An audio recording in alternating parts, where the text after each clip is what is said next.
14ই August থেকে স্বাধীনতা দিবসের অনুষ্ঠান শুরু হলো রায়গঞ্জের গার্লস প্রাথমিক স্কুলে।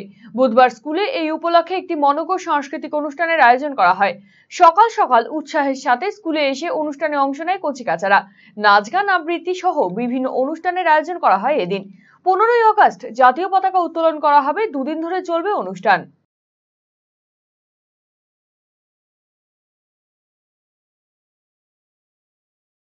গার্লস প্রাথমিক বিদ্যালয়ে সকল শিক্ষক শিক্ষিকা ছাত্রছাত্রী অভিভাবক অভিভাবিকাদের নিয়ে আমরা ভারতের স্বাধীনতার ৭৮তম দিবস আমরা স্বাধীনতা জয়ন্তী আমরা পালন করছি। আজকে বিদ্যালয়ে ছাত্রছাত্রীদের নিয়ে একটি সাংস্কৃতিক অনুষ্ঠান রয়েছে। স্বাধীনতা বিষয়ক নাচ গান কবিতা আবৃত্তি থেকে শুরু করে নাটক থেকে শুরু করে সমস্ত কিছু রয়েছে।